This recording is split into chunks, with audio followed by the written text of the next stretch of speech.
Eh bien bonjour à tous, j'espère que vous allez bien, on se retrouve aujourd'hui sur Final Fantasy VII Ever Crisis pour le Friday News. Dans cette vidéo, on va faire le tour de l'actualité du jeu en ce vendredi, en passant par l'ajout du chapitre 6 de First Soldier et la campagne qui l'accompagne, le nouvel événement de classement, le reset de la coop, et bah c'est à peu près tout, et c'est déjà pas mal. Je vous mettrai des timecodes en description, écoutez sur ce, on est parti, direction les notices. On va commencer avec l'ajout du chapitre 6 et la campagne notamment qui accompagne la sortie de ce chapitre. Une campagne qui fait quand même plutôt plaisir en termes de récompenses. On commence avec un boost d'expérience sur les personnages de First Soldier. Alors, ça je suis assez mitigé. On est quand même sur 200%, c'est un très bon boost d'expérience. Mais si vous aviez farmé de manière assidue l'événement des Golden Bombs, vous devriez avoir vos personnages tous niveau 70. Donc ce boost d'XP ne vous concernera pas. Mais c'est pas le cas de tout le monde. Tout le monde passe pas sa vie sur le jeu et peut pas farmer H24 évidemment les nouveaux événements. Donc je pense qu'il y a des joueurs qui n'ont pas farmé le Golden Bomb assez pour monter leur personnage niveau 70. Donc ça peut être intéressant. En ce moment, il n'y a rien à farmer avec la stamina de particulier, il n'y a pas d'événement. Donc peut-être profitez-en pour monter les personnages de First Soldier que vous n'avez pas 70 pour utiliser votre stamina. Voilà, ça peut être quelque chose d'utile. Après, à vous de voir, hein, si vous voulez monter les personnages que vous potentiellement allez jamais jouer ou pas. Ça, c'est chacun fait ce qu'il veut, mais voilà, c'est un bonus d'XP qui est là. Voilà, qui est là. Et 200%, c'est vraiment plutôt cool. Des missions de campagne qui, eux, vont donner des invocations et pas moins de 10 multi-invocations via des tickets. Alors, elles sont séparées en deux catégories. On va avoir 40 tickets qui vont être des tickets spécifiques aux personnages de First Soldier, à savoir 10 tickets pour Sephiroth, 10 tickets pour Lucia, 10 tickets pour Matt et 10 tickets pour Glenn. Et on va avoir 60 tickets qui vont être des tickets classiques 3 étoiles qu'on va pouvoir claquer sur la bannière à tickets classique, mais ça fait quand même 10 multi-invocations de manière gratos et on va aller voir les missions qui sont demandées pour les récupérer. C'est des choses vraiment très simples. Et ensuite, un bonus de connexion qui nous donne jusqu'à 3000 cristaux, hein, à savoir que j'ai déjà fait le tour quand même des différents contenus qui ont été ajoutés ce matin, le dungeon ranking, le nouveau chapitre d'histoire que j'ai fait, etc. Et j'ai déjà récolté plus de 6000 cristaux et j'ai pas encore fait les Crazy Donjons. Et dans les nouveaux Crazy Donjons, il y a environ 1500 cristaux à les récupérer. Donc on est quand même sur, je dis bien environ, je donne une fourchette ici, 2 multi-ennemis en cristaux, ce qui est quand même plutôt pas dégueu à l'approche du crossover de la semaine prochaine et les 10 multi en tickets qu'on a vu juste avant. On a également des packs payants, hein, avec ces campagnes on commence à être habitué, ils offrent des packs pour les cash players plus ou moins intéressants. Ça, si vous êtes un cash player, je vous laisserai aller jeter un coup d'œil. Voilà pour la campagne du chapitre 6 de First Soldier. Il y a également les nouveaux Crazy Donjons qui font leur arrivée avec ce chapitre 6, le Gracia Pass en normal, hard et very hard, et le Lapenacost en very hard. Alors, dans le Gracia Pass normal, il y a le nouveau récip de Materia. Dans ma vidéo d'hier, j'avais dit qu'il nous manquait la Materia bio, et que potentiellement, on aura sûrement des Materia pour buff P-Attack et buff M-Attack. C'est la Materia bio qui est ce matin dans les Crazy Donjons, donc pour l'instant c'est pas vraiment une Materia qui est utile. Voilà, allez quand même récupérer le récip de la Materia, mais actuellement le poison c'est pas ce qu'il y a de meilleur dans le jeu. La plupart des boss dans les différents contenus de game sont immunisés au poison, donc ça sert à rien d'embarquer du poison. Et au niveau dégâts, le poison actuellement c'est quand même pas extraordinaire, c'est 2% des points de vie maximum de la cible toutes les 5 secondes. Alors certes, ça gratte quand même petit à petit, mais la majorité des combats sont pas faits pour durer. Vous avez un enrage également, donc jouer sur des dégâts sur la durée du poison, c'est pas spécialement très intéressant. Mais c'est pas impossible qu'à l'avenir, par exemple, on ait des contenus ou des boss qui ne prennent des dégâts de manière normale que s'ils ont une altération de poison. Donc il faudra leur mettre le poison pour baisser leur défense par exemple et pouvoir leur faire des dégâts. C'est pas impossible qu'on ait ce style de mécanique qui arrive par la suite. Donc ça peut toujours être intéressant quand même d'avoir de quoi poser le poison, mais actuellement c'est pas très intéressant de mon point de vue.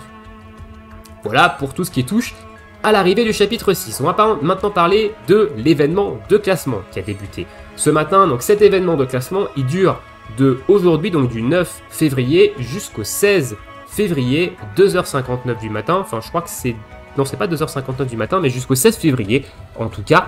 Et qui est le début, en fait, du crossover de FF7 Rebirth. Donc, vous avez une bonne semaine hein, pour tryhard si vous voulez jouer le classement de l'événement. Ensuite, on aura la traditionnelle phase de calcul hein, du 16 février jusqu'au 17 février, dans lesquels il check qu'il n'y ait pas des joueurs qui aient utilisé des cheats, etc.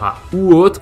Et ensuite, on aura les résultats à partir du 17 février, donc à partir de dimanche 17 février, on aura les résultats. Attendez, 17 février, non 18 pardon. 18 février je crois que c'est le dimanche 18 février où on aura les résultats du Dungeon Ranking. On pourra récupérer en fait nos récompenses de classement. Voilà, donc vous me direz, hein, la semaine prochaine on en reparlera, savoir combien vous avez fini. Donc il y a des cristaux à aller récupérer, il y a quasiment 4000 cristaux à aller récupérer dans ce Dungeon Ranking, donc c'est pas dégueulasse, hein, 4000 cristaux, au contraire. Ici on est en élément feu foudre, hein, on l'a vu dans la vidéo d'hier lors de l'annonce de mercredi, et on va aller voir maintenant les faiblesses des différents boss, enfin les différents boss du moins qui nous sont proposés dans ce Dungeon Ranking. Alors moi je suis dans le groupe 11 et actuellement je suis rang 8. Alors ça va pas rester comme ça, hein, évidemment. Même déjà avant de faire cette vidéo, j'étais rang 7, donc j'ai déjà perdu une place. J'ai fait quelques tries hein, déjà sur le donjon. Je pense pouvoir largement améliorer ça. Je pense pouvoir améliorer le hard. Déjà, il me manque encore des points sur le hard, mais je pense pouvoir améliorer le very hard. J'ai un petit chemin en tête qui pourrait être intéressant. Au niveau des récompenses classiques, 400 cristaux à aller récupérer là-dedans. Il faut faire un total de 1 200 000 de score. C'est 1 200 000, toutes difficultés confondues. Donc c'est largement accessible, hein, même pour un joueur free-to-play. Voilà, je préfère le dire ici. Qu'on ne dise pas que c'est pay to win, c'est largement accessible, 1 200 000, même pour un joueur free-to-play. Les récompenses de classement n'ont pas changé, hein. Vous avez des tickets d'invocation 4 étoiles et plus et des tickets d'invocation classiques, ainsi que des matériaux de crafting de matéria 5 étoiles. Voilà, donc si vous êtes dans le top 10, 100, 300, à noter que vous perdez des tickets d'invocation à partir du top 1000. Donc au-delà du top 1000, vous commencez à perdre 5 tickets 4 étoiles et plus, et à partir du top 500, donc au-delà du top 500, vous n'avez que des matériaux de crafting 4 étoiles pour les matérias. Donc si vous voulez jouer le classement, je pense que c'est accessible, si vous tryhardez un peu, d'être dans le top 500. Voilà, il y a quand même peu de joueurs qui jouent le classement globalement sur cet événement. Donc le top 500, de mon point de vue, je pense que c'est quelque chose d'accessible pour aller récupérer quelques matériaux 5 étoiles de craft de matériel. Au niveau des différentes difficultés, maintenant, quels vont être les ennemis que vous allez rencontrer? On va regarder ici sur le normal. Donc vous allez avoir des ennemis faibles au feu et à la foudre, hein, évidemment, c'est les faiblesses de l'événement de classement. Et on va avoir le Blue Dragon en dernier boss, je crois, ou c'est le Levricon, je sais plus, c'est l'un des deux, du moins. Mais le mode normal, c'est un peu l'échauffement, c'est pas trop compliqué, normalement, vous devriez globalement plutôt bien vous en sortir hein, sur ce mode normal. Partez avec du feu, de la foudre et du sigil croix. Voilà, si vous voulez un sigil. Au niveau du hard, cette fois-ci, on va avoir des ennemis encore feu foudre, hein, classique. Du sigil croix également, à savoir qu'on a le Gaelon Balwar hein, qui est ici, et le Airbuster également dans le lot. Le mode hard est pas non plus extrêmement compliqué, hein, mais il faut quand même préparer un minimum son équipe. Et le very hard, qui va nous permettre de faire beaucoup de points justement sur ce dungeon, hein, c'est ici des boss qui sont un petit peu chiants. Alors pas tous, mais il y en a notamment un seul, je pense que vous savez de qui je parle, Elena. Alors Elena, c'est pas un boss de fin de donjon, c'est un boss classique. Les boss de fin, c'est le Levricon pour le boss de fin normal, et le boss de fin optionnel, c'est Yuffie. Voilà.